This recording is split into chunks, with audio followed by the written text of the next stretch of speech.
This is a Fonzie Studio podcast.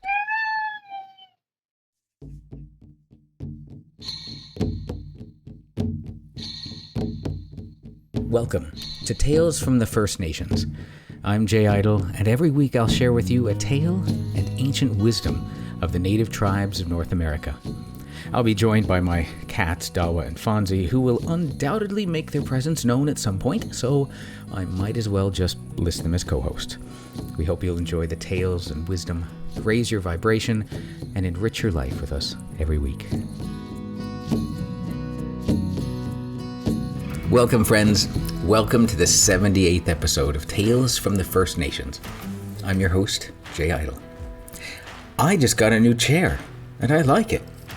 Feels really good. There's good back support. It's good comfiness for my tushy. It's a beautiful chair. It's nice. I wish you all a chair like this to bring your body joy. And speaking of support, we'll continue our 4-part series on stories of marriage today. We have one story for you today, and it comes from the Cochiti people. The Cochiti are a Pueblo Native American tribe from what is now north-central New Mexico, with a long history rooted in the Rio Grande Valley.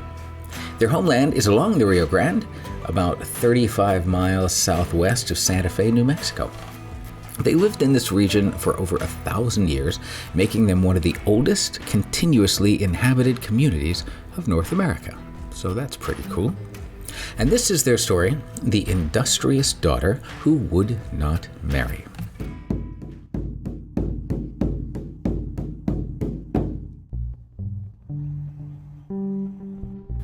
An old woman and an old man were living in the village, and they had an only daughter. They were very poor. When the girl grew up and began to wonder how she could take care of her father and mother, she said to herself, "I will pick up cotton that has been thrown away." She gathered cotton scraps, combed them, spun them, and rolled them into balls of yarn. When she had enough, she knit a pair of footless stockings. She showed them to her father and mother and said, "I work hard to make them, and I think it will help us." Next, she tried knitting a pair of open-work stockings, the sort of leggings now made of twine that women wear for the deer dance. She hung them on the clothes pole and called her parents to see what she had made. "Now I will try to make a big white manta," she said. Picking up more scraps, she combed them and spun them and wound the yarn into balls, then threaded her loom and began to weave. When she had finished, she decided to embroider it with different colors. She dyed her yarn and sat sewing at the white manta by the window. By this time, the daughter had grown to be a large, handsome girl. While she was embroidering, the young man came around to talk to her about marriage, but she was not interested. She said, "I take care of my father and my mother and myself." When the manta was finished, she presented it to her parents, and her mother hung it over the clothes pole. "Now I will make a small white manta for a dancer's sash," she said. She threaded her loom, wove it, and embroidered it at both ends. Her parents were very happy that her daughter had such initiative. "I'm going to make a belt," the girl said. She collected more cotton scraps and went out to pick the plants that were used in dyeing the yarn yellow. She saved urine in a very large jar, and when it was full, tipped some out into a bowl. She pounded up bluestone, wet it with the urine, and poured it into the big jar. Then she threw the yarn into the big jar, and when she took it out on the third day, it was as blue could be. Next, after boiling the yellow dye plants, the girl dipped the yarn into the dye water. She said to her father, "Shall I take them all out? For I might make the belt only of blue and yellow." Her father said, "Yes.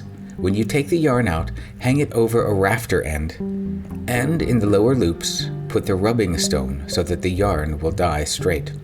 Then, when you dye, they won't stretch you out like that." Then she dyed the same yarn red, wove her belt, and finished it. "When you finish the belt, stretch it well so they won't stretch you when you dye," her father told her. This is the advice that they give all Indian girls when they weave. Now the girl sent her father and mother out to sell what she had made, and when they got home, she was spinning again. "Did you have good luck?" she asked, and they said that they had sold them all. Soon the people in the village were coming to the girl's house to buy whatever they wanted. The young man bought so many ball-fringed sashes and small embroidered mantas that at last everybody had a complete dancing costume. Then they said, "Let's have a great dance before her house and see which of us she will choose to dance with." So they dressed for the dance and gathered in front of her house.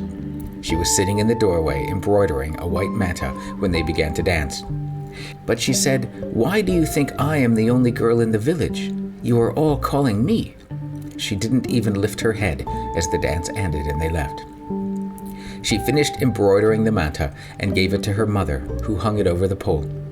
The family sat by the fireplace and her father said, "Rest yourself, my daughter." "I can't help working," she replied. "I like it." Even as she was sitting there, she was pulling cotton apart. She heard the noises of the rattles approaching and said, "They're coming again. They make a great noise."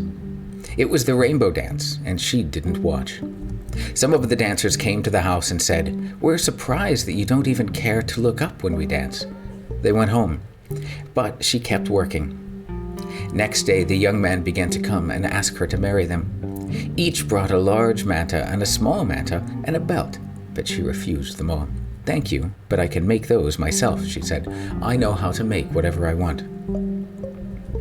"What can we do to persuade her to marry us?" they said. "Let us draw pretty things on our houses." Soon all the young men were busy painting rainbows all over their houses, some on the walls and some on the ladders. Some made little stone birds, set them on both sides of the ladder rungs, and painted them in all colors. The next day she went out through the village, but she didn't care for the rainbows or birds or sunflowers. "I take care of myself and my parents," she said. "I don't need anything anymore, and I want to stay where I am." Next, the young men thought that they would tempt her with corn.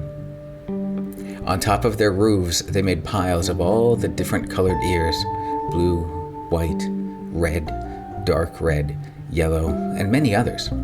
As she walked through the village, she looked at the piles, and the young men all trembled with hope. But she didn't care for any of it. "I tell you, boys, I never want to marry. I want to make my own clothing, and I will live very well." So at last, the boys said, "We won't court her anymore. She doesn't care for young men." Coyote heard about this and said, "She'll have to go with me. I shall offer her nothing at all, but she will belong to me. I'll go to the mountains and fetch a black currant branch." He went to his house and took his white buckskin moccasins, the skunk skin to tie around his ankles, the open work stockings, the small white manta for his kilt, white and red yarn to tie around his arms, his white shell beads, his abalone shell, his paint pot, his long parrot tail feathers, his short parrot tail feathers, his downy feathers, and his gourd rattle. He did all this up in a bundle and started off. As he went, he came to the place where the black currants grow. He took some and said, "Come along, Payatamu." Arriving at the girl's village, he went not to her house, but to another one. "Hello," he said, but no one answered, for nobody was there. He went to the inner room and laid down his bundle. "Now come, Payatamu." He stamped 4 times rapidly with his foot and drew on his white buckskin moccasins. He looked down at his feet. "Do I look pretty?" "Yes, I look pretty," he said. He stamped 4 times and put on his lace stockings and said, "Do I look pretty?" "Yes, I look pretty." He stamped 4 times, put the skunk skin around his ankles and said, "Do I look pretty?" "Yes, I look pretty." And he so proceeded as he put on each of the things in the bundle. When he was all dressed, he said, "Come, Payatamu, see if I can get that girl. I shall not dance before her house, but in the center of the little plaza." And before he went, he picked up the bunch of black currants in his left hand. He went into the center of the little plaza and began to dance. When they heard the sound of the rattle, everybody looked out and saw a boy dancing.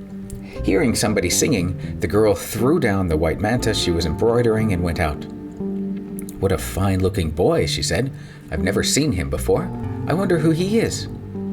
She walked to the center of the little plaza, and she spied his bunch of black currants, of which she was very fond. Then she said to Coyote, "Give me the black currant branch, and I'll take you to my house." The boys at the village said to her, "What a dirty, miserable girl you are. Why will you take such a little bit of black currants and let him sleep with you? We've offered you so much more, but you wouldn't even look at it." But the girl kept right on and led the dancer to her house. She called her father and mother. "Here comes Payatamu," her mother exclaimed. "Oh, my dear daughter, what a mischief you have done." "My dear mother, he has brought a branch of great black currants. You know how I love black currants, and it's a long time since I've eaten any." Payatamu stayed the night and had intercourse with her, and she gave birth to little coyotes. She was a fine-looking girl, but no one in the village cared about her looks by then. Coyote said to the girl's father and mother, "I shall take my wife and children to my home." The couple set out, and on their journey came near High Bank.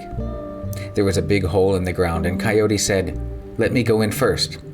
The girl asked, "How can you go in? It's so small." But he managed, and next the two little coyotes entered, and then the mother peeped through. Inside was a house, just as good as her parents' home.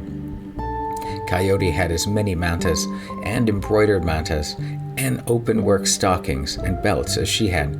So she went in, and they lived there ever after.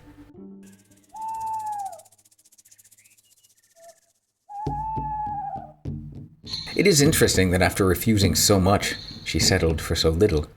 But then again, maybe she should be admired for appreciating the simpler things in life. It's with respect and gratitude that I offer you my blessings and thank you for sharing your journey with me and sharing your time with me on this podcast. I wish you well and look forward to sharing another story with you next week. Go in peace, return in peace, and may you be well. If you enjoy the podcast, please like and review it in your podcast service so we might grow further. Also, feel free to tell your friends about us, and maybe they will enjoy the stories as well. Our story today comes from the now defunct PyramidMesa.com. The Industrious Daughter Who Would Not Marry was collected by Ruth Benedict in 1924.